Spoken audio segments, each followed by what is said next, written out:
welcome to Let's Talk. I'm John, and today we're going to be talking about The Lost Boys, the 1987 horror comedy directed by Joel Schumacher. We're also going to be talking about its brand new 4K release from WB that just came out. But before we dive into all that, if you are a fan of 4K Blu-ray reviews, film reviews, tech reviews, game reviews, we try and do them all here on the channel, and nothing would help us out more than by liking this video and subscribing to the channel. So The Lost Boys was released on July 31st, 1987. It's celebrating its 35th anniversary. And this film stars such actors as Kiefer Sutherland, Jason Patric, Diane Wiest. You even get performances by Alex Winters in here. You get the two Corys and Corey Haim and Corey Feldman. This is really a hodgepodge of 80s actors who were part of the Brat Pack. This came out, I believe, a year after St. Elmo's Fire, which also featured a lot of actors from the Brat Pack of that time. That is also directed by Joel Schumacher. And that's the film that really put Joel Schumacher on the map. Because before Joel Schumacher was most known for giving us bat nipples with Batman Forever and Batman and Robin, Joel Schumacher was quite the little genre filmmaker. You know, he did this and he did Flatliners and then he did Falling Down after that. And Joel Schumacher was a very respected director, and I feel like most people only really know him for what he did with Batman and Robin, and it really tarnished his image. And that's a shame because Joel Schumacher is a very good director, and he's a very stylistic director. He really knows how to add his own flair to his films. He's very much an auteur. Now, you could argue that he's not that much of an auteur because he really did work in the studio system, like with Warner Brothers. Like, you know, they tapped him to replace Tim Burton with the Batman films, so he really knew how to play the game. But he did still put his own stylistic flair on all his films. He's just more willing to do what the studio asked him to do. So with Batman and Robin, when they said, hey, we just really want to sell toys to kids, you know, he went along with it. And unfortunately, he gets blamed for a lot of what that film does bad. And, you know, he deserves definitely some of that blame. You know, you are the director, you are the boss, but you know, I feel like that's just a guy who went along with it, and unfortunately that's really what his legacy is, and it really shouldn't be because he is a very good director. And now we're going to talk about the film, so there is going to be some spoilers following, so if you don't want to know what happened in The Lost Boys, please come back after you've seen it, or just skip ahead to the 4K Blu-ray review. So this film follows two brothers, Sam and Michael, played by Jason Patric and Corey Haim, with their mother, played by Diane Wiest, as they move into a new town with their grandfather called Santa Carla, California. And this town happens to be inhabited by vampires, with the head vampire being played by somebody who we don't know yet, but underneath him, the Lost Boys are led by Kiefer Sutherland. And one of the other vampires in that group is Alex Winter, which I thought was really cool, because Alex Winter is always most known for, obviously, Bill and Ted. Alex Winter has done a lot. He's also a great documentary filmmaker, so it's really cool to see him pop up in here as one of the Lost Boys. And now Michael gets infatuated with a woman, and he follows her around, but she seems to be in a relationship with David, who is played by Kiefer Sutherland, who I said is the head of these Lost Boys. And what they do is they take him in, and they try and turn him into a vampire. But his brother Sam, he's not going to have that, so he's going to try and help him. Michael asks for his help to make sure, because right now he's just an in-between vampire once he first drinks the blood and hasn't eaten his first person yet, and hasn't sucked their blood, so he's still a half vampire, so he still has a way out. So his brother Sam, because he meets the Frog Brothers, figures out the way you got to do this is you have to kill the head vampire, and then you are saved. And he wants to save him, and he wants to save the girl he's infatuated with, Star, who is also half vampire, and Jason Patric was actually supposed to be her first kill that would have actually made her a vampire. So that's the basic plot to this movie. I used to really love The Lost Boys. Actually, somebody asked us recently what our favorite vampire movies were, and I believe I put this at number 2 or 3. And that's because I hadn't seen it in a while. It's been about a few years, like 6 or 7 years since the last time I actually saw this film. So I have some really good memories about this film, but it's been a long time, and I gotta be honest, I didn't like this movie as much as I used to like it, actually. This movie was a very mixed bag for me. Unfortunately, the thing that holds it back the most, I believe, is the acting. It's very much 80s cheese acting. You know, Kiefer Sutherland is delivering his lines in such a way, and Jason Patric, it's all very, like,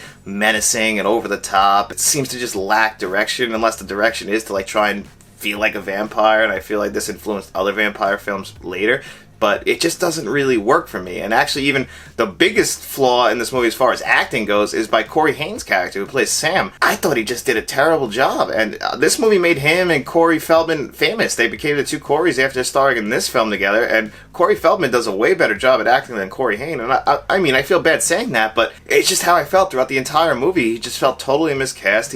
Like, some of his lines sounded ADR, so I don't know if they went back and touched them up after to try and make them sound clearer or better or more coherent, but it just didn't work for me. And really, the acting throughout this entire film didn't work for me, except from Diane Wiest's character. But I mean, it's Diane Wiest. When's Diane Wiest ever bad? She's amazing in everything she's in, and she's just a great actress. And, you know, everybody else in this film just, I mean, I guess it's very much of the time. but just the tone of the movie and the way they're delivering lines, it just never connects. And the tone of the movie is another thing that really does bother me as well. It feels like, best way to describe it is you put a bunch of things into a pot and it just comes out in one big jumbled up mess. Because this very much feels like it's a horror comedy, and it also feels like almost like a Goonies adventure film. So it's like, are you trying to pick, like, some of the scenes can be scary like in a horror movie, but there's other times when they're just trying to go for the laugh, and the laugh just, it doesn't nail it, just doesn't click. So it just didn't work for me completely as far as that. Then again, with like the Goonies ending, like building that up, and you know, maybe that's why you get Corey Feldman. But it just, I don't know. I really wish they would have picked a lane, whether it had been horror or just comedy or just gone for the kids' adventure movie like they were trying to go for that late 80s horror kind of feel that a lot of movies were going for at the time. But it just looked like that this was something that they didn't have a full commitment to. You know, there's 3 writers on the screenplay, so maybe 3 different writers had 3 different ideas, and then they all just threw them together into one big pot, and this is what came out. But it just doesn't work for me anymore as much as it used to. Actually, there's another 1987 vampire movie directed by Catherine Bigelow that I was on the fence which one I liked more, but again, I haven't seen Near Dark in a while, so you got to take this with a grain of salt as well. I think Near Dark might be a better film now. I really do. I think Near Dark is better than The Lost Boys. I think The Lost Boys is going to be remembered for very much of its time. It's very 1987. It's very stylistic. That is the best part about this, is Michael Chapman's cinematography and Joel Schumacher's direction as far as style goes, because this is a very stylistic movie. I don't think it's as stylistic as Flatliners. I actually think I prefer Flatliners more, because I just rewatched that for the 4K review from Our Video that just came out a couple months ago. Other than that, I mean, this movie is just, unfortunately, I kind of walked away disappointed, if I'm being 100% honest.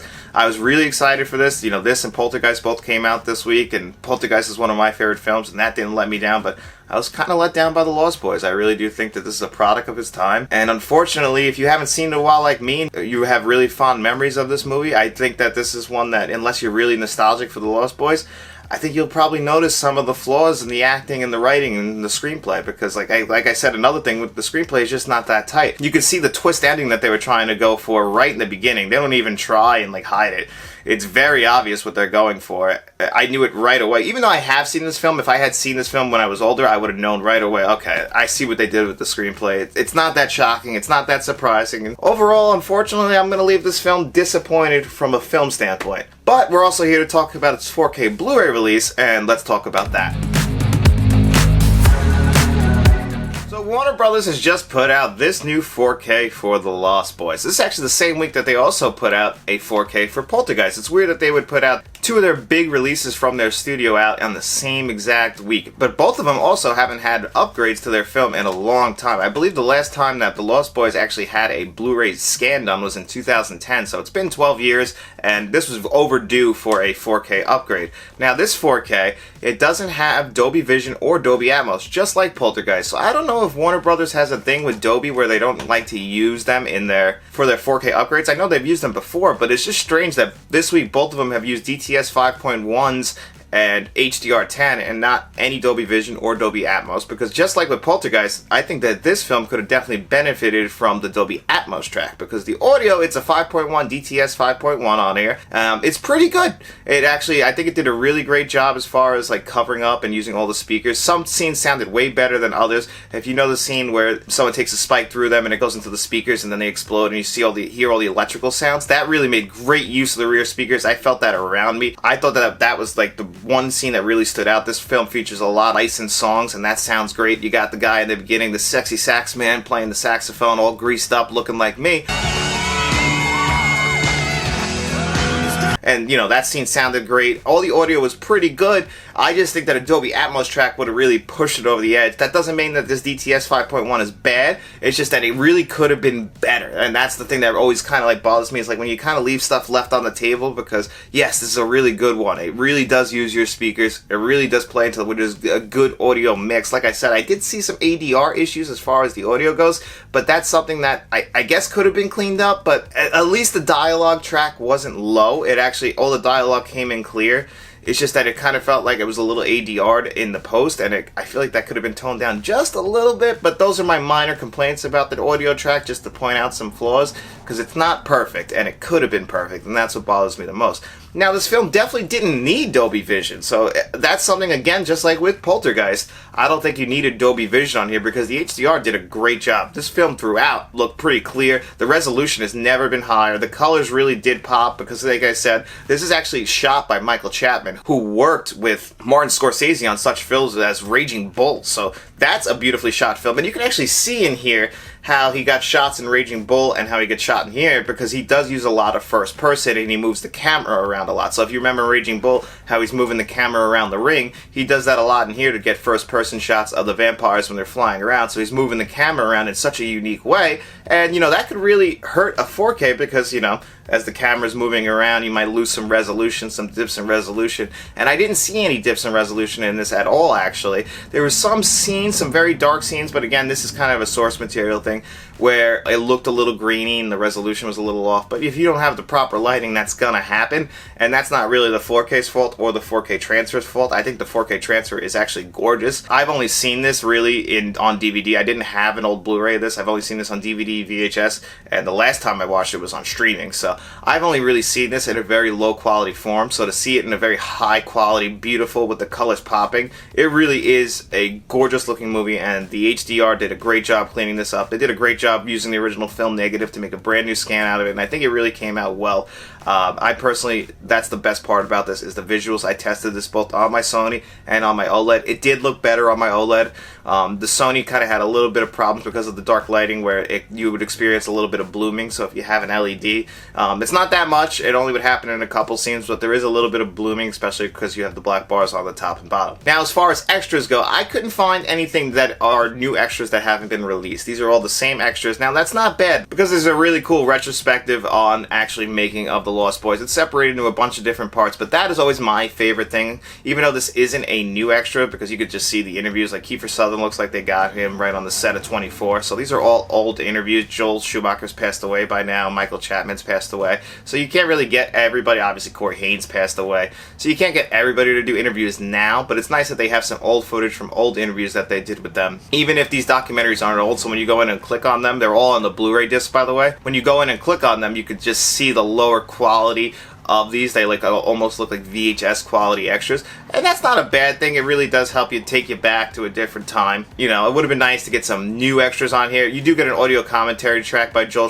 Schumacher too on the first disc if you want that on the 4K, if you want to play that over it. Again, not new. Joel Schumacher passed away in 2020. But it's nice to see that they actually concentrated on putting extras on the Blu-ray disc instead of just giving us a new 4K scan and that's it, because it really does make the value of what you're buying worth it to actually have some extras on there, even if they're not new. And then, of course, you also have two releases of this. There is a Steelbook, which I didn't get. I opted for the slipcover because I really do think that this design is really nice. I think this is a really cool cover. I really do love the colors, the red and the blue, and the way it pops, even though the Steelbook is actually still in that same blue and it pops very well. I just preferred this. This was my personal choice, but if you do get the Steelbook, I don't think you'll be disappointed. And in here you get the two discs. You get the Blu-ray and the 4K. They're a little plain, but I think it works for this. At least they're red and black. It does fit into the color scheme of the entire film and the original theatrical release poster, which is very famous, where you get Jason Patric and everybody on the cover. So I do think that fit in pretty nicely. Like I said, it's really up to you if you want to get this or the Steelbook. I don't think you can go wrong either way. So overall, I can recommend this from a 4K standpoint. I think it's a very good 4K. I think it's a huge upgrade over the Blu-rays that we have gotten in the past. Even though I can't really compare them, it's just I can't imagine this film looking any better than it does right now. It's a little disappointing we don't get new audio, but the extras, even if they're not new, are really good. It's a nice slipcover. There's a nice Steelbook. It's really just going to come down to how you feel about the film of The Lost Boys. Now, like I said, I was kind of hard on the film. I still did enjoy my time. I still think that this is a 3 out of 5, 6 out of 10 film. It's not a bad movie. It's just I didn't love it as much as I used to love it. I used to really like The Lost Boys. It was one of my favorite 80s films. It's one of my favorite vampire films. And unfortunately, that's kind of stumbled down the list and it's fallen down the stairs. And, I probably won't be revisiting it in the next couple years just because of this. But I am very glad that when I do come back to revisit it, I have this 4K because it is a very nice upgrade from what is available to us now. So if you are going to go out and grab this, I can give this a solid 7.5 out of 10. I only really take points off for the film, the lack of upgrades to the audio. I think it could have been an Atmos track and it would have been better. No new extras, but overall, this is something I can recommend, and it's something, if you're a fan of The Lost Boys, I promise you, you won't be disappointed that you grabbed it. And as always, guys, thank you for being a fan of Let's Talk. Nothing helps out more than by liking this video and subscribing to the channel, and then when you finish doing all that, I want you guys to all go out, and I want you to tell all your friends.